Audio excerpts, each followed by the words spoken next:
ነገ ምን ይበላሉ ዛሬ በልተው ሲያድሩ ምን ይበላሉ አዲስ አበባ ውስጥ እውነቱን ለመናገር እንደው ሌላ ምክንያት ምን እንደሆነ አላቅም ጎዳና ላይ ወጥቶ ምግብ የሚያስለምን ምንም ምክንያት የለም So, then what will they eat tomorrow? After eating today and spending the night, what will they eat tomorrow? To be honest, in Addis Ababa, I don't know what any other reason could be, but going out onto the streets and being forced to beg for food has no justifiable reason. People who fell from grace, reduced to poverty by the policies of rulers whom time has empowered, and who are seen worrying, what am I going to feed my child tomorrow? The documentary showing this was made by the British television channel Channel 4.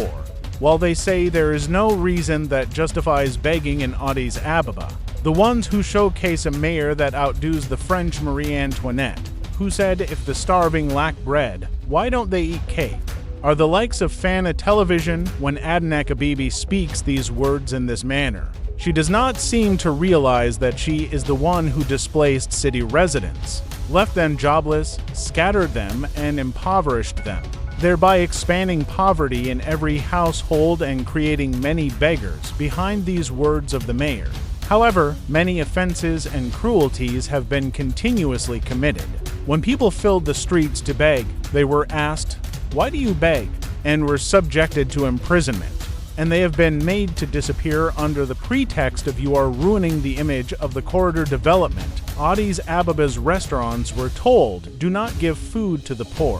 If you do, you will face penalties up to losing your business license, and they prohibited anyone facing food shortages from eating. The prosperity officials, who hate the poor intensely rather than poverty itself, rounded up the beggars and street residents and put them into prison using defense and police patrols.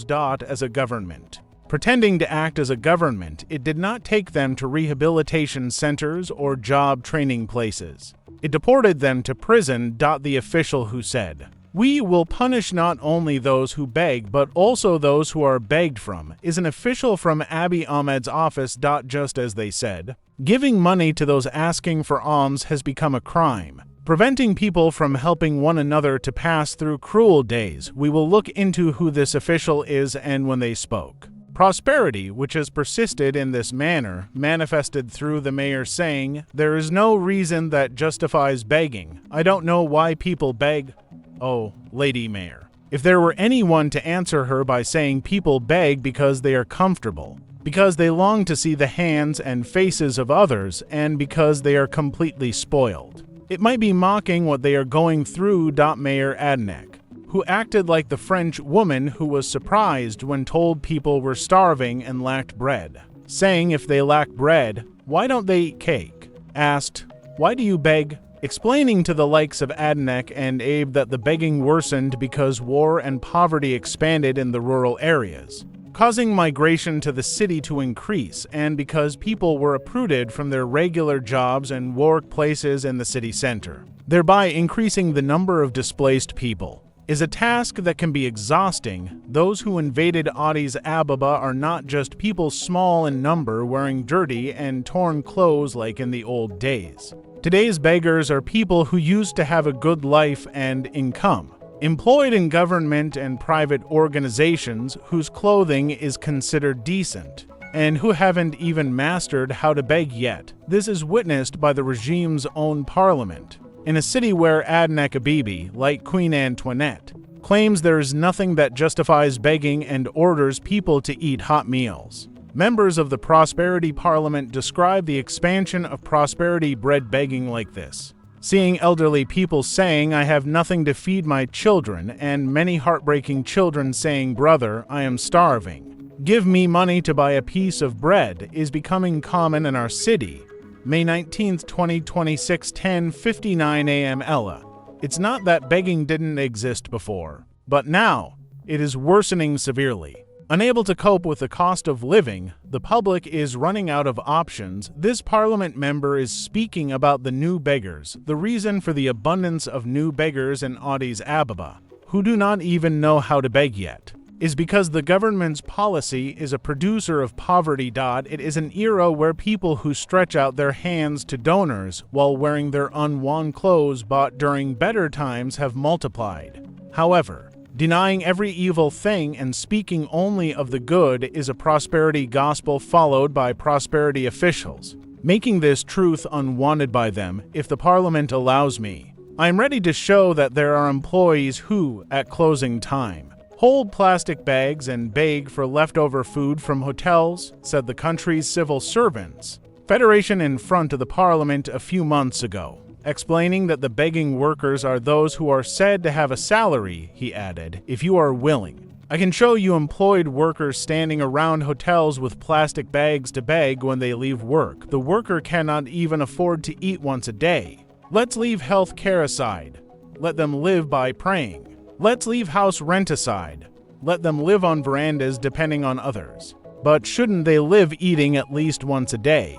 Said Kassan Falo, the president of the Confederation of Ethiopian Trade Unions, speaking in the parliament where Abiy Ahmed claims to perform miracles, and in the city where adanech orders and asks why people beg months ago. The channel for journalists who reported from Addis Ababa showed images of people begging with their identities covered to avoid being known, whose clothing gave away that they were beginners at seeking alms, and stated that beggars have flooded the city. He also captured the public on camera saying that begging has worsened after that. You know, begging used to exist, but now, if we just sit down, we are entirely stuck, whether it is this mother raising her children through begging or the parliament member. What they are talking about is the proliferation of begging. The president of the Employers Federation also spoke similarly, stating that employed workers wait for off hours to stand at the doors of restaurants begging for food in plastic bags. Likewise, it was heard in the parliament, where the miracles of the change are cheered all day long, that the country's government employees spend their lunch hours inside religious institutions, yet adanech jokes, almost to the point of saying why don't they eat cake, like Queen Antoinette, by asking why don't they eat hot meals. Before doing this, for the past several months, under the pretext of you are ruining the image of the corridor, they have caused thousands of street dwellers to be taken to unknown locations. Those prosperity officials, whose whereabouts for those people remain unknown, are now expressing anger, asking why people beg. It is being heard that they are causing people found begging to be beaten and imprisoned. Indeed, Abiy Ahmed, through his head of office, announced that not only those who beg, but also those who are begged from and give daily sustenance or alms to their needy compatriots will be punished. Alemse Paulos, who holds this office, stated, whether it is money, clothing, or any kind of support given to those asking for alms, Allah has been prepared to punish them. And we will punish the giver. The culture of our givers, the culture of citizens, must change. We must not give. We have discussed this with religious institutions as well. A draft law has been prepared and has now been submitted to the Justice Bureau, currently to the Attorney General's office, because unless we implement the law and move forward by punishing the givers, begging will continue. Begging is not a job. Begging is being seen in this city as if it were a job, as if people enter into something as humiliating as begging by choice, and as if they weren't the ones who robbed the country of peace, multiplied the poor, and increased the number of beggars. The prosperity officials say beggars and givers alike will be punished, and so the punishment has begun. It should not be forgotten that if an impoverished worker deployed to beg is found with a plastic bag under the shelter of a restaurant and given alms, the restaurant faces penalties up to being sealed. Furthermore, a donor found giving clothes, food, or money to a fellow human being is being issued penalty tickets by code enforcers or traffic police after the government punishes citizens for giving alms to the poor. At the end of the year, it will report, we collected $500 million from penalties, while the parliament speaks of workers lining up at restaurant doors with plastic bags needing alms. Adanech mocks asking why don't they eat hot meals. And Alemse Hay threatens, saying, "We will punish the people." They have decided to impose penalties on restaurants and hotels that give food to starving people. And they are currently being penalized. A manager working in a restaurant that has various branches in Addis Ababa says, in the past year and more. Government employees and workers of various organizations who come to our restaurant to beg for our customers' leftovers or to buy them at a very low price have multiplied. However, since we were told we would be penalized if we gave out food, we have started throwing it away and destroying it. We do not give it to them. Many employed people, government employees, bank employees, drivers, and many others, every day in the evening when they go home. They tie it in plastic bags, buy it, and take it with them. This shows the existing economic capacity. You can see the weakening of the purchasing power of money in Ethiopia in connection with this. Many people live depending on this, and though we don't know what the government intended, it has been ordered that this should completely not be given to any outside body. Yes, prosperity has forbidden it. When the regime saw that the poor people it impoverished were begging for leftover food at hotel doors or buying it at low prices, it enacted a law prohibiting any hotel or restaurant from giving or selling food to the poor. Any hotel or restaurant that gives food to the poor will be fined from 50,000 to 300,000. Burdot, the manager, stated.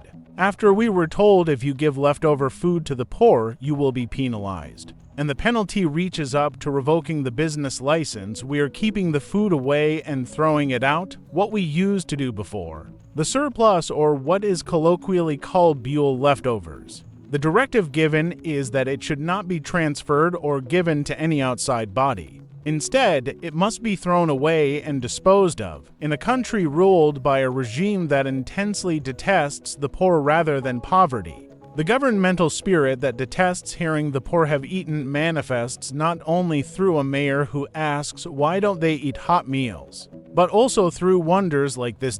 It is a known fact that begging is not something to be encouraged. Commentators say it is expected of governments to design policies that eliminate begging, formulate strategies where the productive segment of society utilizes its labor, introduce options and create job opportunities for citizens to increase their source of income, establish peace, and set up industries and rural production methods to stop rural to urban migration. However, they describe it as cruelty that the prosperity government, after impoverishing even its own government workers and exposing them to begging, and after creating war that forced citizens to flee to the city, deploys code enforcers to criminalize poverty and punish donors.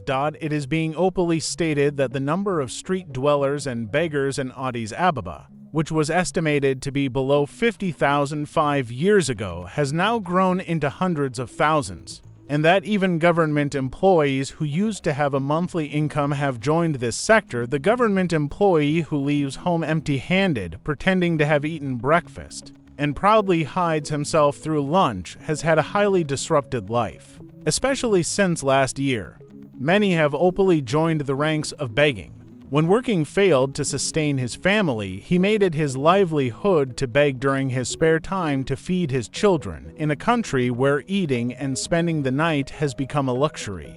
The number of government employees who beg while wearing clothes that grow loose and are patched up every time they lose weight is increasing. After witnessing heartbreaking begging every day, on a certain weekday while passing on the street, I saw a person I know closely who is a department head in an office, out on the streets for begging wearing worn-out clothes. At first, I thought I was mistaken. No, I wiped my eyes with both hands and turned around to look again. I was not mistaken. It was the department head. "Oh my God," I said, covering my mouth with both hands, and stood frozen in the middle of the street when I recovered from the shock and walked forward. I felt like a corpse walking. These are the kind of people Mayor Adanech Abibi mocks by saying it has become a city where one can turn into one of these feeding centers and consume a hot, clean, and balanced meal. At the present moment, there is no reason in Addis Ababa that forces one onto the street, Mayor Adanech and her likes say. why don't you step close to one of them and eat a hot meal? However, they do not listen to the voices advising them to stop creating poor people and then making them disappear under the claim of you are ruining the corridor's image instead. They are advised to find ways for people to get jobs and abandon the war policy that causes migration from rural areas to cities, rather. The mayor's office insulted those who criticized their speech by saying, "It indicates your upbringing, essentially," labeling their critics as children of beggars. Neither the Prime Minister nor officials like Adanech are heard, explaining what the number of the population currently below the poverty line is when they talk about poverty reduction policy among the basic agendas listed by the United Nations Sustainable Development Goals, which Ethiopia signed and which are stated to be achieved by 2030. The number one goal is ending poverty. Instead of working to achieve this goal of ending the number of people earning less than $2.1 a day, the prosperity government has currently impoverished 70% of the country's population. This United Nations document shown in the image indicates that Ethiopia ranked first in the world by impoverishing 72 million of its total population last year. This means 86 million Ethiopians. This multidimensional poverty is not just about being unable to eat, being naked, and lacking a house. It also includes lacking education, lacking health care, and the inability to do similar things. Residents who find themselves in such a life and such a living condition have no alternative but to be driven to begging. Around the time the prosperity regime came to power, the report of Addis Maleta, referencing the Ministry of Finance's report, shows that the population living below the poverty line in Ethiopia was 23%. Or around 23 million. Now, it has been exposed internationally that the country is causing 70%, or 86 million people, to languish in multidimensional poverty. Furthermore, while Prosperity enacted a policy that even prevents the poor from getting leftover food that buyers couldn't finish to save their lives, it is mocking by saying, "Why don't you eat hot meals?" Rulers who have made the country a place where people are impoverished daily, and a land where people fleeing war and poverty migrate from rural areas to cities. Saying we won't tolerate beggars in the city is not enough. Their prideful remark of "why don't they eat hot meals" has become the weekly talking point. Wishing you all the best, we bid you farewell here.